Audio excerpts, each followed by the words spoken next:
Our journeys may differ, but the human desire to belong is universal.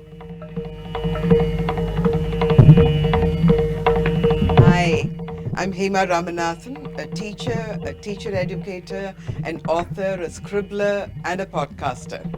As someone said, a pedagogical polymath. Welcome to the Hema Zone, where I build bridges across diverse perspectives and cultures. Every first Wednesday of the month, I'll weave a narrative on a compelling topic on the arts, movies, books, and education.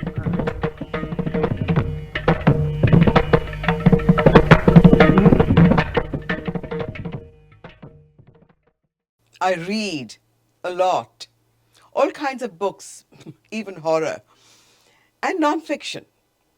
So I love engaging with words, plots, characters, ideas. I buy books, not as many as I used to. Space is a consideration, and now it's maintaining them, dusting them. Like most of you, I also watch movies. I don't read the subtitles unless the language is unknown to me. It's foreign, like French or Korean. So I listen to the dialogue, words. I love plays and scripts. As you know, if you've watched my podcast of stage directions in Enter Ghost, Exit Bear, I listen to music. I go to concerts, music, plays at home when I'm not writing or reading, and not when I'm watching movies, of course. Words, writing, books, scripts, these work for me. Add listening to it and nothing. Radio silence. My brain says, no, I cannot listen to books. Audiobooks are a close book to me. I really did try. Ages ago when I lived in the US, I had this long commute, an hour each way. And I thought, okay, time for some more books, not just NPR. I borrowed from the local library books on CDs. That alone should tell you how many years ago that was. I managed 2 audiobooks, each around 10 hours.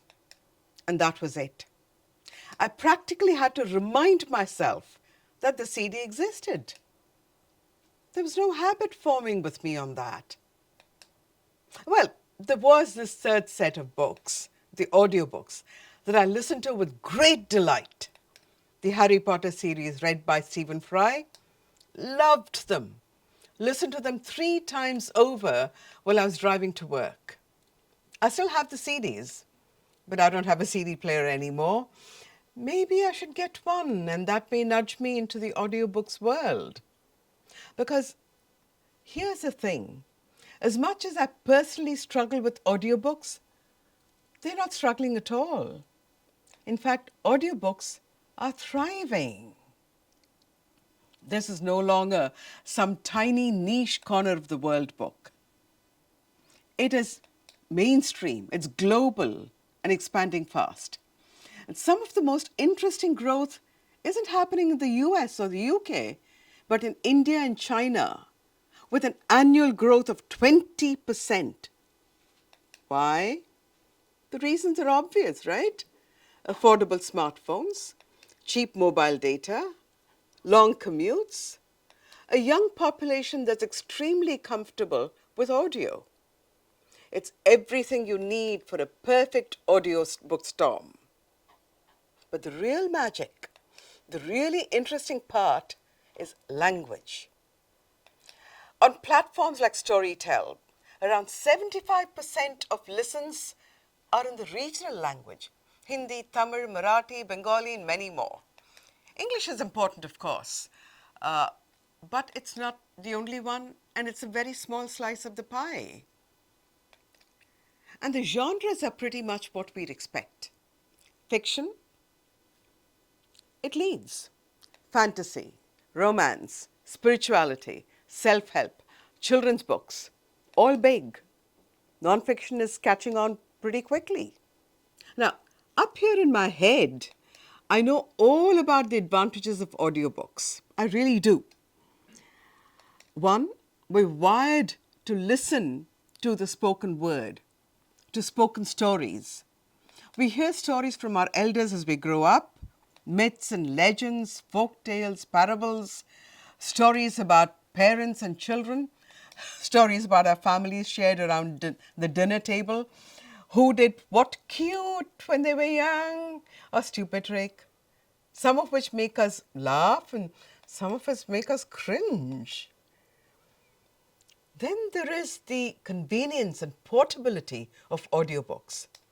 You can listen while cooking, commuting, cleaning, waiting, walking. Any moment can turn into story time. Accessibility of these books is a huge plus for those of us who, shall we say, need an aid, feeling the strain of using our eyes more than we used to. Fact. Sometimes listening to the story makes you want to pick up the book version. Like watching the movie before reading the book. You already know the plot, so you can relate to it, the details, enjoy without tension, or wanting to turn the page quickly. The best audiobooks are narrated by either the author, a professional or amateur actor who emotes with their voices. So we hear how the characters sound when they snicker or screech, speak gruffly, dully, warmly, or cheerfully. They're enriched with sound effects, soundscapes, with music and ambient sounds. We don't have to rely on words alone, but other senses and emotions are brought into play to make the book come alive. We hear complaints about children's attention span decreasing due to devices. Listening to audiobooks help them learn at tuning out distractions and staying focused on the content. People who listen a lot actually get better at focusing on audio, tuning out distractions, following complex stories. Listening and learning with audiobooks also follows a natural way of learning languages. Acquiring a language before formally learning it, hearing words before reading them, listening and repeating. That's how infants and toddlers learn a language, right? In multicultural countries like India, Bolivia, South Africa, and Switzerland, audiobooks across languages could be used outside the classroom to learn languages. There's a reason schools and therapists use audio labs. Of course, audiobooks have their drawbacks. For one, audiobooks take away a personal interpretation of the text. When I read silently, my mind forms pictures of the characters and the setting. My imagination supplies a tone of voice, light and shadow, colors and shapes. A narrator's tone, pacing, and emphasis shape my interpretation, take away my treatment, my investment in the story. Sometimes that's magic, sometimes not. Second, annotation is tough.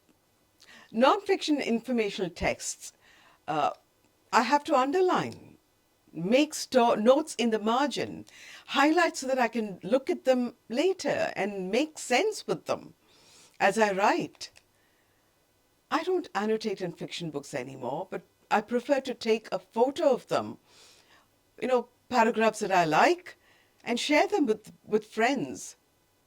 But there are people who highlight words and sentences and flip through the books at odd times to review them. Audiobooks, you can do none of this, of course. No underlining, no scribbling in margins, no flipping back to check a paragraph. A huge drawback for people who love words and how they come together. Listening can sometimes be a passive activity. Make it easier to miss details, particularly for complex or difficult technical texts. My mind drifts. Suddenly I'm past 2 pages and I don't know how I got there. I don't know who was killed, or even worse, who killed. And you can't flip the pages back easily in an audiobook, right? And here's an interesting piece of research. For fiction, comprehension is almost the same whether you listen or read. But for complex expository texts, textbooks, technical books, print wins. Your eyes help you navigate structure, diagram, definition, and dense ideas in ways that the ears just can't. So the smartest approach might be a hybrid one. Listen to your stories. Read your studies. So where does all this leave me? The person who loves reading books but can't seem to listen to stories. Maybe it's about finding the right moment or the right narrator, or finding the prose that sings. Or maybe it's about accepting that's not all book formats need to speak to everyone. Me? Maybe I'll buy that CD player and return to Stephen Fry's voice on a long drive somewhere. But I do believe this. Stories find us in many forms: printed, spoken, performed. And each form brings its own magic. Because in the end, whether we are reading or listening, we're doing the same thing. Let stories shape us, move us, comfort us. Thank you for listening to me today. Share this podcast. Follow the Hema Zone on Instagram. Catch me on Facebook at the Hema Zone. And I'll be back with more compelling stories on my reading, writing, travels, education, life as I see it. Scribble me a note on my webpage at thehemazone.com about a person or a topic that interests you. Check back in 2 weeks for another episode that will nurture the curious and empathetic child in you. One who isn't afraid to explore, dare, take risks, and celebrate both success and failure.